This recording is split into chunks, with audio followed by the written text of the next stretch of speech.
Hey everybody, it's April. Today I want to talk about what you should do if plank hurts your lower back. It shouldn't hurt your lower back. So I'm going to talk about some different things you can do. So one of the first things I would recommend is if you're really having back pain, you may want to check with your doctor first just to make sure there isn't something going on, maybe even a chiropractor. I'm not a doctor, so I can't diagnose, but that is a suggestion. Otherwise, I'll set up our plank and then I'm going to talk to you about some other things you could do if it does bother your lower back. So we'll start in table. Pull your shoulders down your back, then lift your upper back, lift your chest, pull in your belly, come up on your toes, shift your weight forward slightly. The timer has begun. And then once you're in your plank, do everything again, pressing into the floor, broadening your upper back, pulling in your belly. Tighten up your glutes, press your heels back so you have a nice long line. Now, be aware of what you're feeling while you're in your plank. So that's one reason why we do everything again, and you're constantly engaging.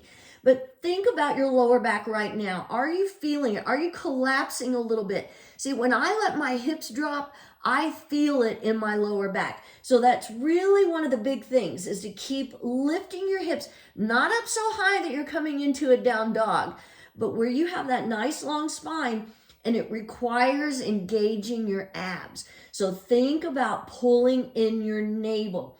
Because again, if you're doing plank correctly, it shouldn't hurt. It might have discomfort, but not pain. And it's actually going to strengthen your lower back rather than cause back problems. So one thing you can do, if it's just really, you've tried engaging, and that's just not it, come down on your knees and press into the floor. Pull in your belly again. And then just for a moment, go ahead and let your hips stick up and your belly drop down. See what that feels like? That's putting putting too much pressure in your lower back. So that's where you want to pull in your belly again, almost tucking your tailbone down. And then see if you can come back up on your toes. And maybe you don't hold for as long. So let's say you've been holding for a minute, and by the time you're done, your lower back is really hurting. Then don't do that. Don't hold for a minute. Maybe you only hold for 30 seconds and see how that does. Also, another thing to do is to video yourself. It's 2 minutes. We're at 2 minutes, so I'm going to switch to my forearms. And then see what it looks like. See what happens. So we just now switched to forearms. I can feel it in my lower back. That means my belly is dropping. So I want to pull in my belly again. I'm pressing into the floor again, pressing my heels back. So remember that it's that engagement of your belly and being mindful of your hips. So look, if I let my hips don't point up, doink, that's putting pressure on my lower back. Tucking down a little bit, that helps take that pressure away. And it's the same thing on your forearms as on your hands. If it's really bothering you, you're feeling it in your lower back, come down on your knees. And I like to keep my toes curled under. Come down on your knees and do it again. Separate your shoulders again. Pull in your belly. Reach your tailbone toward your heels. And then see if you can pick your knees back up again. We're at 3 minutes. So maybe, again, the trick is that you don't hold as long. Remember, it's better to have a good, strong plank that you don't hold as long rather than having this long hold with a janky plank, because that is where you could start having some problems with your lower back or maybe your shoulders if you're not doing it correctly and you're not engaging and you're just collapsing. Collapsing is never good. Nope, it's never good. We're at 3:35. I really want to do a side plank, which that's another suggestion for you. So let's say if holding plank in this manner is just too much for your lower back, when we get to 4 minutes, I'm going to switch to my forearm. And I'm going to switch to side plank on my forearm. You can also work on your forearm, side plank. Gosh, I can't talk. And that's going to help. So I'm going to go ahead and switch.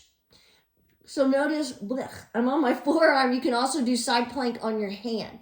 So I'm lifting my hips up, reaching my top arm to the sky. So this isn't causing pressure in my lower back at all.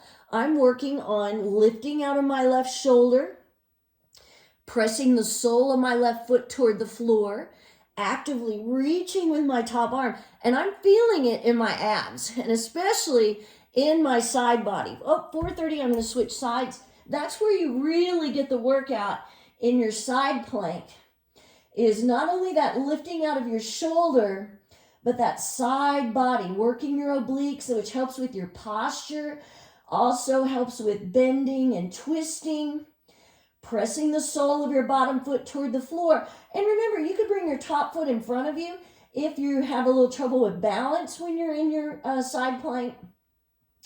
And we're already at 5 minutes, so I'm going to come back to my forearms for a moment just because I like to hold for a few more seconds. And look, I adjusted again. As soon as I came back to my plank, I'm pulling in my belly, reaching my tailbone toward my heels, actively pressing into the floor, and my gaze is just out at my front of my knuckles. You know what? I'm at 5:23. I'm just going to hold till 5:30, I guess. Keep holding. Keep breathing if you have good form. And then we're at 5:30, so I'm going to stop. So hopefully this helped you. If you have questions, you can message me, and I try to respond as quickly as I can. But don't be afraid. If you're feeling discomfort, discomfort's okay. Pain is not good, but there's usually something you can do to alleviate that. Have a great day.